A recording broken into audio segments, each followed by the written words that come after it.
study of the universe spans almost inconceivable extremes of size and distance and time. From the vast island of stars we call a galaxy, to the tiny atom and the particles that comprise it.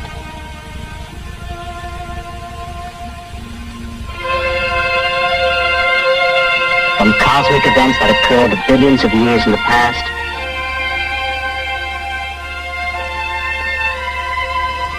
to microcosmic events in the present that endure for only billionths of a second.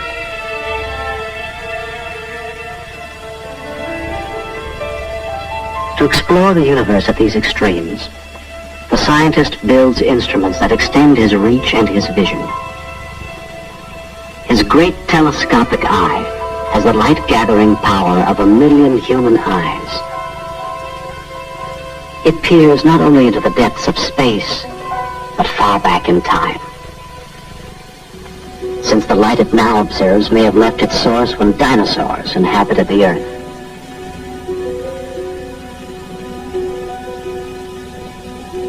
His telescopic ear is tuned to the invisible radio sky. It detects not objects, but the radio regions associated with them, and at distances far beyond the range of the largest optical telescope. But the radio waves and the visible light that pass through the Earth's atmosphere to these ground-based telescopes are only part of a broad spectrum of radiation, most of which is blocked by the atmosphere. So electronic instruments are lifted above this murky and turbulent layer, airborne by rockets, by balloons, in unmanned astronomical observatories, in manned laboratories, and in spacecraft orbiting the planets. Instruments probe the near and distant environments of space and open new windows on the universe.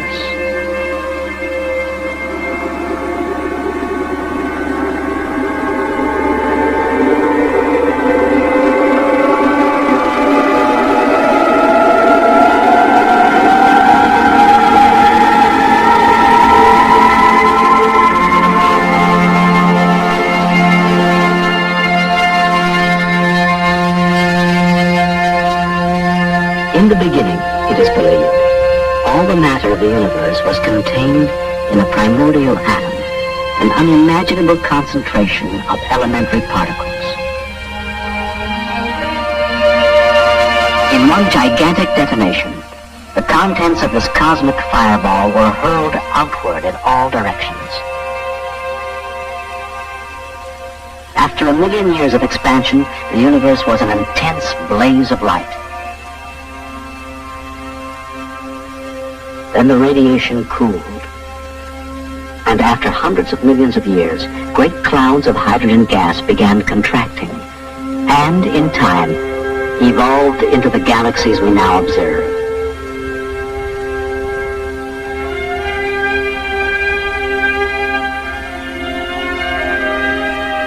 Inside these galactic whirlpools, smaller fields of gravity condense hydrogen into stars.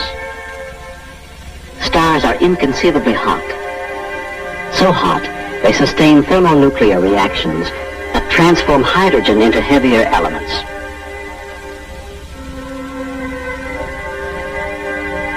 Sometimes their hydrogen fuel burns so fast, they flare out in violent explosions, hurling new elements across space.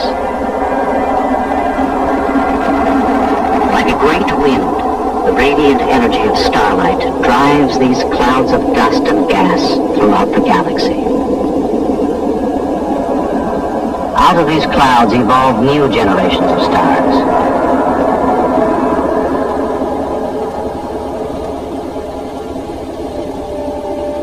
More than half the stars in our galaxy travel in groups of 2 or more, orbiting around a common center of gravity.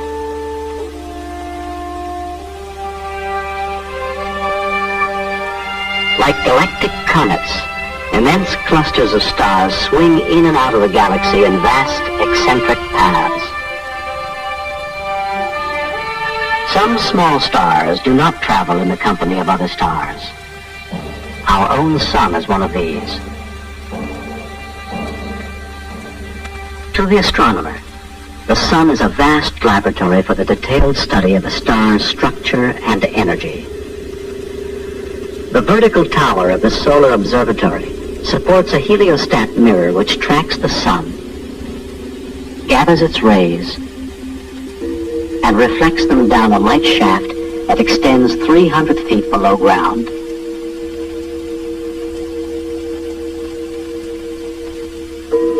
At the end of the shaft, the rays are cast back to an observing room where minute-by-minute changes across the face of the sun are observed. Another mirror projects a light beam to a spectroscope, an instrument which splits the light into its component colors, a visible spectrum. The dark lines that cut across the spectrum band are produced by the radiation from the sun's interior shining through its atmosphere. Each line is the signature of a chemical element such as sodium, iron, calcium. It is this array of lines that forms the code which describes the properties and motion of a star. By narrowing the view of the sun to a single line of the spectrum, each level of the solar atmosphere can be photographed, and each reveals a remarkably different aspect. And with the addition of computer mapping and color processing that distinguishes levels of brightness, a detailed and multidimensional picture is obtained of a sun undergoing dramatic and turbulent change. The sun is a sphere of hot, seething gases and surges of radiation.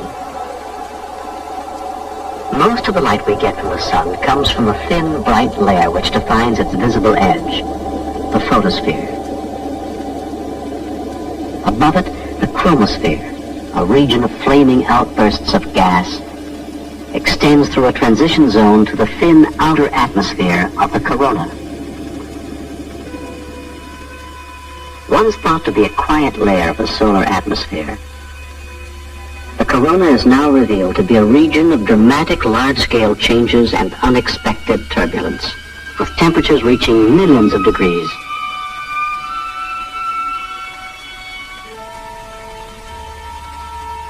Deep beneath the sun's atmospheric shell is the core, a violent nuclear furnace. Here, hydrogen is fused into helium, and in the process, some of the matter is converted into an enormous amount of energy. Radiating outward as a gas, it convects like a boiling liquid beneath the surface. A turbulent, bubbling motion is visible in the granular cells of the photosphere. Sunspots, regions of intense magnetic fields, appear on the surface, disappear in a few hours, or grow and persist for months in a mysterious 11-year cycle.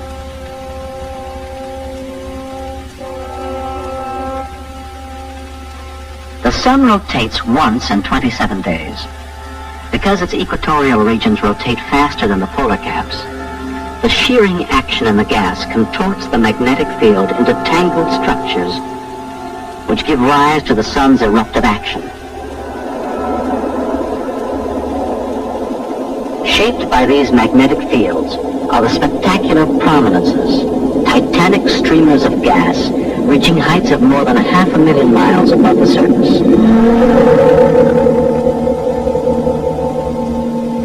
The greatest explosions in the solar system are flares, intense bursts of light erupting with the force of billions of hydrogen bombs. They move at hundreds of miles a second. Then, after minutes or hours, they fade away. The dark areas across the solar disk are coronal holes, which may provide new clues to the sun's interior. and may be a source of the solar wind that blows outward to the farthest planets.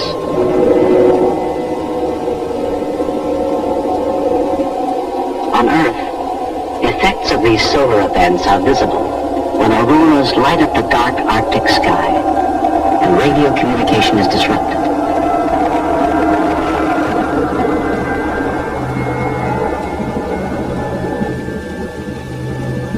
The Sun is an average, middle-aged star.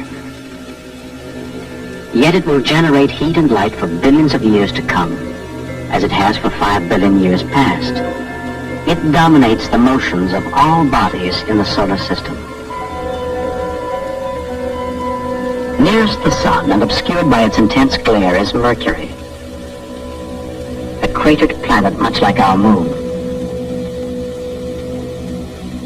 Temperatures rise to 800 degrees, but no clouds or atmosphere protect its ancient surface from the searing heat.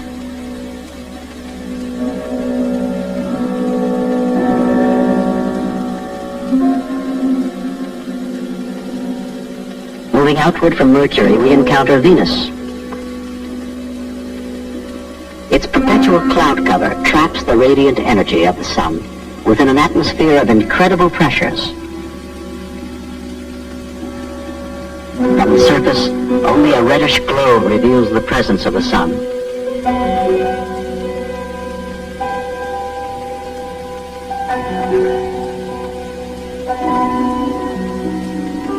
Beyond Venus, 93 million miles from the Sun, is Earth. Its great oceans forming the clouds and air currents which warm and irrigate the planet, shape its continents, and nourish life. Its satellite, the Moon, airless, waterless, and scarred by meteors that have bombarded it since the time of its formation, now bears the imprints of our astronauts.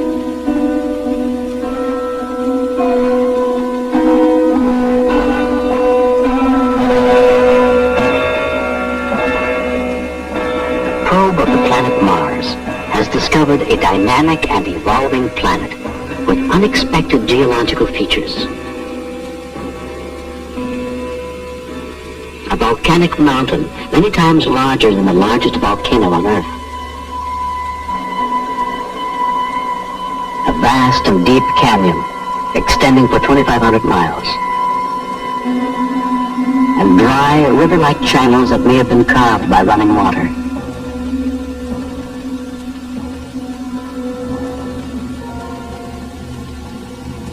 Beyond the orbit of Mars is the belt of asteroids, craggy chunks of rock and metal, some as small as boulders, others hundreds of miles in diameter.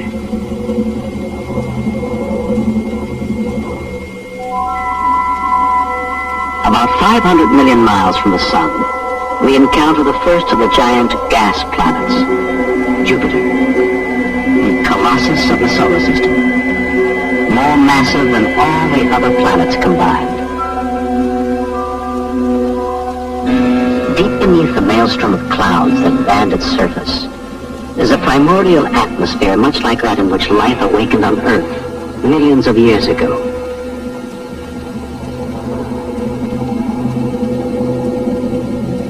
And drifting on its surface is the mysterious red spot, an immense cyclonic storm that has raged for hundreds of years and continues unabated.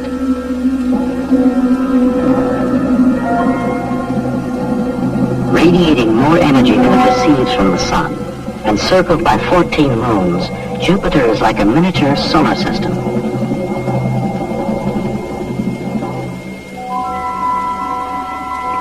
The next largest of the gas planets is Saturn, girded by rings which, as we approach them, resolve into countless particles of frozen debris and ice, each a tiny moon orbiting the massive planet.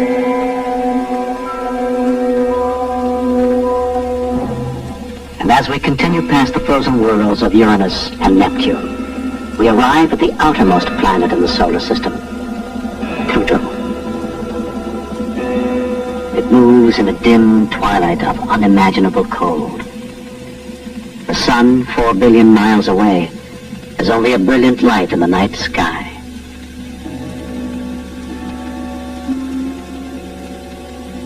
To travel beyond the solar system to the nearest star would require a journey of more than 5 trillion miles.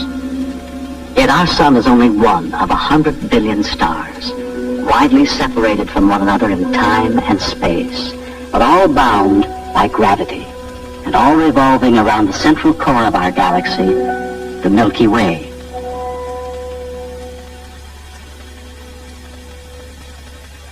Drifting between the stars are vast clouds of gas and dust, the nebulae, made luminous by the radiation of stars within or near them, or darkly obscuring the light of whatever lies behind them. Here, new stars are being born. About a half-century ago, our galaxy was thought to be alone in the universe. We now know it to be one of a local group of about 20 galaxies. And strewn through the vast reaches of space are more than 10 billion galaxies, grouped in clusters as far as our most sensitive instruments can reach. Little is known about the evolution of galaxies, and why some are formless or irregular, others elliptical, and still others spiral-shaped.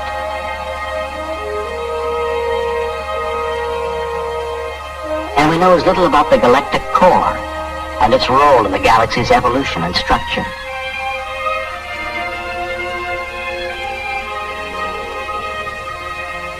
The problem has become more perplexing by the discovery that some galaxies are in a state of extreme disarray, exploding, ejecting gaseous matter, or interacting with other galaxies.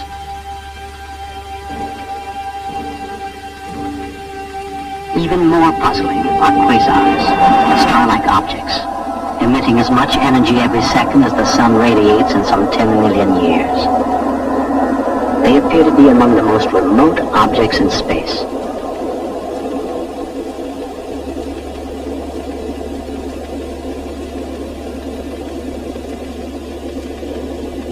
Stars are born, live out their lifespans, and die. The life history of a star is marked by an opposition of two kinds of pressure.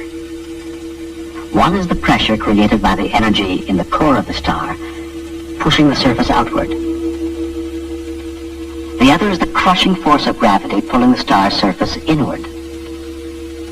When these are balanced, a star becomes stable and shines steadily. As hydrogen fuel is depleted, the release of energy is insufficient to withstand the gravitational pressure, and the core collapses. But compression by gravity raises the temperature in the core, and helium ash rekindles the nuclear fires. Vast amounts of energy are released and lift the outer zones against the force of gravity.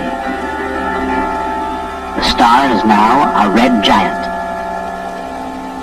In the final stage of its evolution, it is the mass of a star that determines its fate.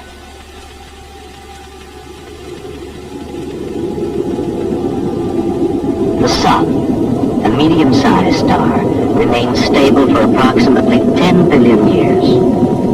Then it will expand to 400 times its present diameter. As it expands, it will engulf the inner planets, Mercury, Venus, Earth, and Mars, and create a nebula extending past the outer planets.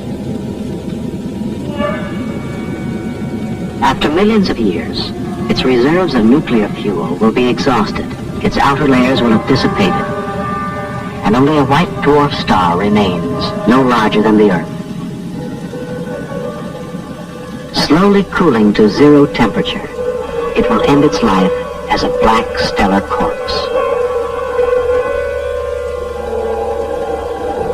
When a star more massive than the Sun reaches the red giant stage, the collapse of its core raises its temperature billions of degrees and triggers a spectacular detonation.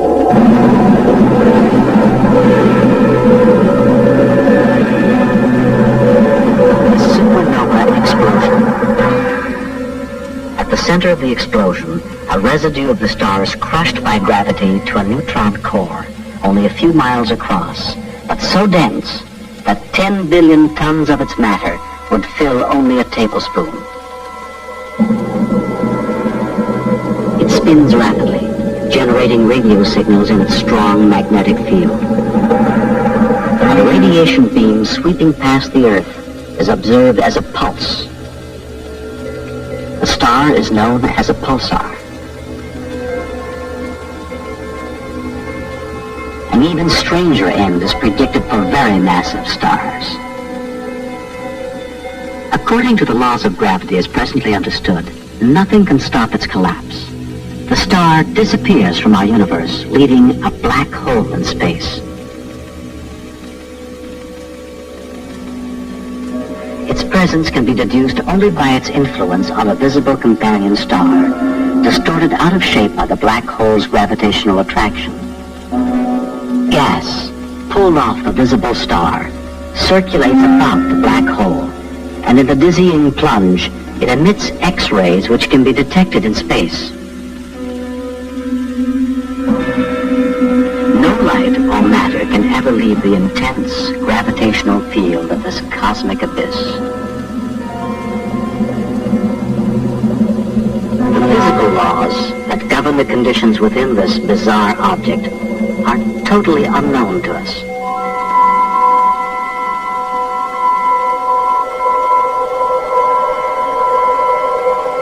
The evolving universe itself must come to an end. If it continues to expand indefinitely, the light of every star will in time be extinguished, and the galaxies will disappear into infinite darkness. But if gravity halts the expansion, the universe will fall back on itself. Galaxies will lose their separate identities. Stars will explode, and the sky will again be ablaze with light.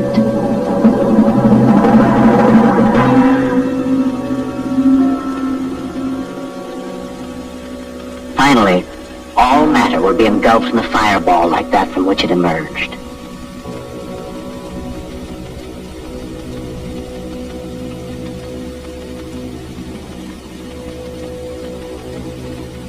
All things on Earth, living and inert, are formed from the elements forged in some distant and unknown star.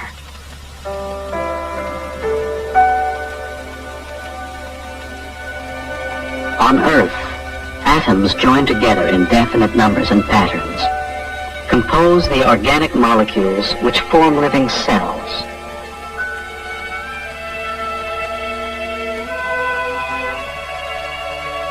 Since the discovery of complex molecules in the chill vacuum of interstellar space, there is reason to believe that among the countless galaxies in the universe, there are stars orbited by planets favorable for the evolution of intelligent life. Is space travel to these planets possible? Time and distance may be insurmountable barriers.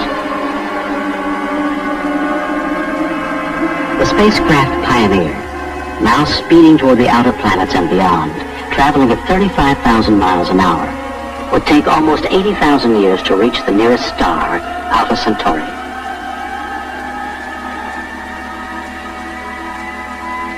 A spacecraft, traveling 2,500 times faster than Pioneer, at 10% the speed of light, would require so great an expenditure of energy that until new sources have been tapped, it must remain an invention of science fiction.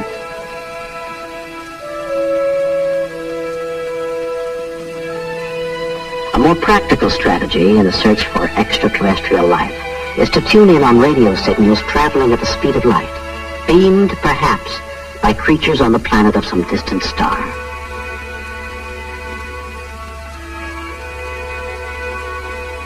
Someday, an array of telescopes, earthbound or lifted to the far side of the moon, may hear faint but unmistakably meaningful sounds amidst the din of cosmic radio chatter.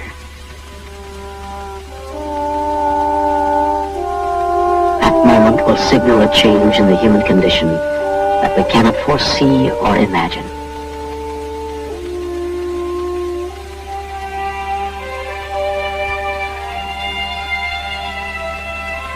For man, wrote H.G. Wells, there is no rest and no ending. He must go on, conquest beyond conquest. And when he has conquered all the deeps of space and all the mysteries of time, still he will be beginning.